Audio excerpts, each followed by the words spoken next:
Hi guys, welcome back to another video. Today we're going to be talking about a mildly controversial topic, but the basics of it is that are men in our generation fucked? So today I have JD here with me once again. He's the manliest man around. I don't really know. Manliest man. But we're basically quite standard guys lah. Okay, we'll talk about that, right? But there's this opinion piece, right, that says men in our generation, right, are kind of like financially screwed.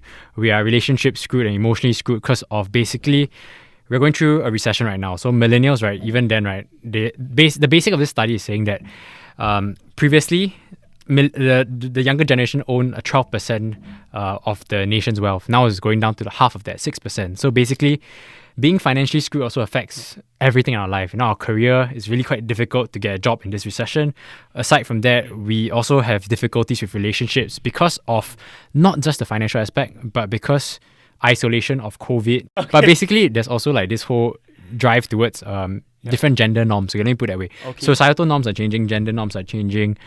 I think first thing first, as a guy, yes, it's very, very difficult to try to date someone or to even find someone if you don't have any like monetary value. Right? Because you're going to have to pay for dates. I mean, it's natural, right? Even your own family, you just want to just assure them, okay, I can pay for this meal, can bring you out. So family members are just, okay, I just going to enjoy this. Yeah. Same thing, you want to do that for the girls. Yeah. Of course, only do that for the girl that you really, really love. Okay. Because it's going to be a lot of free meals for a lot of girls, right? Nice. If the girl appreciates me for that, that's it. You're the one. If you're not, then go away, you know. We just have so many more others that you can choose from. So know your worth. Right.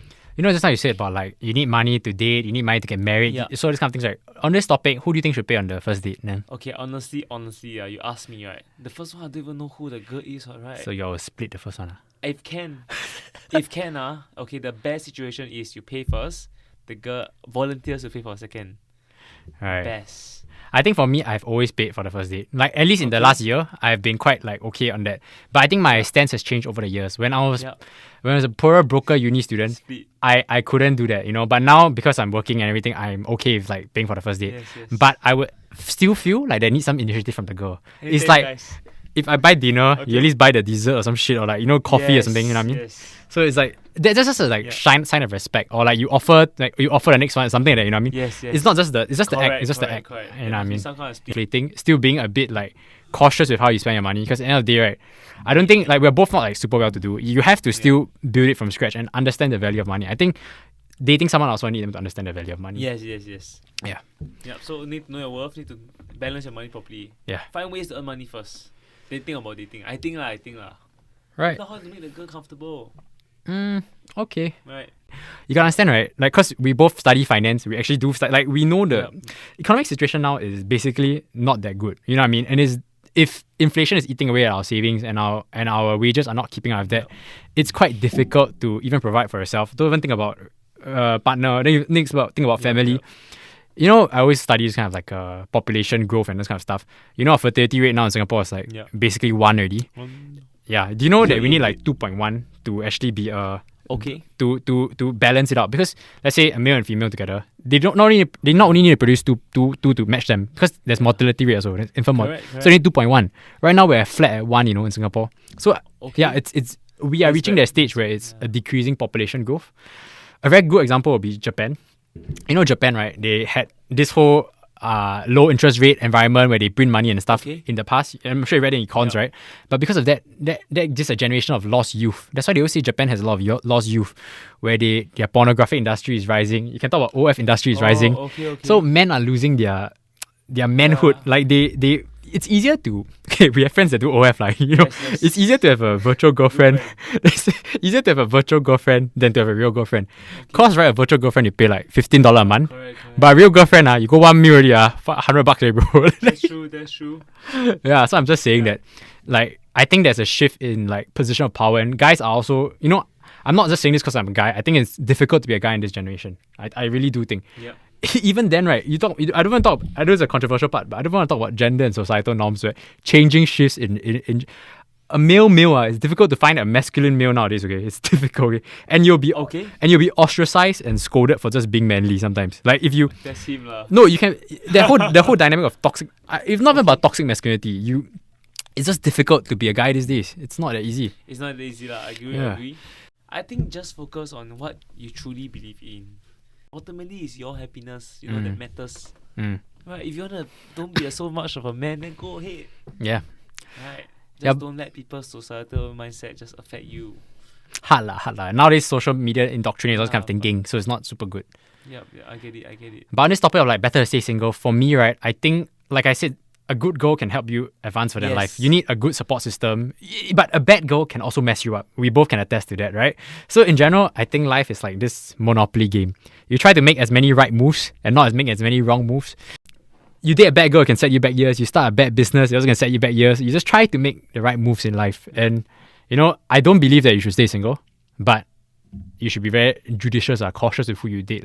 Will you stay single now? If you have nothing in life yet that you're proud of, right, stay single. Yeah. Because you cannot afford. True.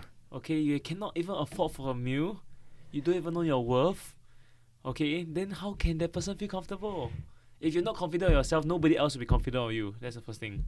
Second thing, when you go out, okay, make a name for yourself first. Better catches will come along the way. Okay. Right? And that is your value in life. You want to be somebody of equal value, can do more together. So yes, go and achieve your own standard first, achieve your own worth, then you find for something. Which is why when we talked about it earlier, right, we said that when we were younger, we were more broke, our mindset is different. It's difficult, but once you should make sure that you are able to provide first. Then you go and date. You make sure you got your shit settled first. Then you go and that's a lower priority thing on the list. Okay, I'm gonna ask you a very controversial statement. Okay, come. I don't know whether we'll propose this, but ask. Okay. You think a guy peaks at 35 and a woman peaks at 20?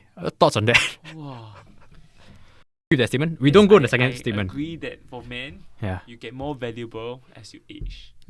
But you need to maintain also your looks. People get older than they. Who the fuck cares about looks? You just make money. I think also you need to be happy in life. We revisit this in 10 years, okay? Okay. You're probably, if I'm gonna get married, you're probably my MC host, Either you or Jing Kai, Yeah, right? But together. You're best, know me well, But when do you think you're gonna get married? Me, Yeah. Do you still intend to get married? Of course I want Right. We all want. I don't know. I cannot answer your question yet. No, just say I hope by 33. Wow, you have a lot of runway left, bro. 6 years. 6 years. How long do you need to date a girl before you think you can marry them? Because 2 years is good. I thought I knew my ex after 2 years. Frankly, I didn't know shit. Oh yeah, same. So I don't think 2 years is enough for me.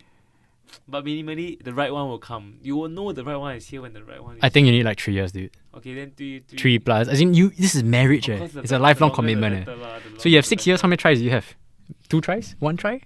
Maximum 3. 3 tries. Squeeze in 3 attempts at. Okay, 2. Dude, my body and my mind can't handle 2 more attempts already. I don't think I have that in me already. Frankly, back to back. I don't have it. I don't have it in me to try that many times. Cannot.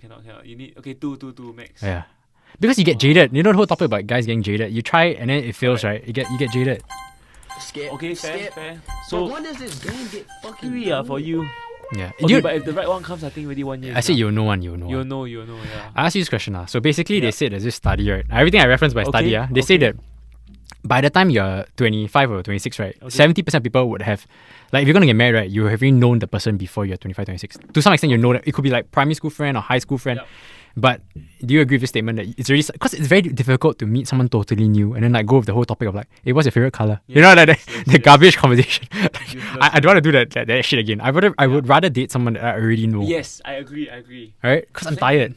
I know, totally agree. And the person knows you already a little bit. Yeah. It's not that hard, right? So when the same thing back to the relationship, right? I always feel like you should always start off as friends first. Yeah. Then you progress higher, right? Because, right, it's just the beauty of friendship, Why would you want to suddenly skip steps? Right? So yes, I agree. Whatever you said. Okay. So on this topic of going back to are men getting screwed, right? Are you where you want to be in life right now? Moving towards there. We talk about job. No, mine's not happening, bro. I clear mine easy one, bro. Okay. But what about yours? I think I'm moving towards where I want to go. It's not yet, definitely not yet where I am. I have too many things that are happening right now. Things that, let's not talk about it yeah. But we learn from our mistakes. We learn from what we cannot do and what we should do. Right, then we move towards what we want to do in life and what makes us truly happy. Yeah. But at the same time, just don't stress yourself about it. Just what I think is do what you're passionate about it, and then life will work itself out, lah. I just think we're in a little bit of a screwed generation, just based on cyclical. Like baby boomers, Gen X, Gen Y, millennials, we are in a little bit of a. Yes, fair. We had COVID, we have recession, we have inflation. It's crazy. the generation after us is always like that one. Some bad, some good. Okay, we're in a bit of an unlucky generation. But that doesn't mean that you have to like marinate in that self-despair. You can also make something of yourself. It's not impossible. Correct. You just have to be a bit smarter of it. Yes. Agree. Any advice? How men can get out of this like cycle of deprivation or whatever you call it? Wow. I don't know. I just feel it's back to what you really want to do in life, what you're good at. Then really just explore every single option. So maybe you can find a different way to pivot and still make something and be successful, right? Correct. But you really need to do your DD lah. Right? Yeah. Go and find out. Go and watch people how they do it. Yeah. Right? Then find ways. Yeah. Yeah. Okay. This comes to the end of this video. I hope you guys learned something from it. We're gonna be talking about stop that shit. Anyway, do remember to like, share, and subscribe, and we'll see you guys next time. Bye.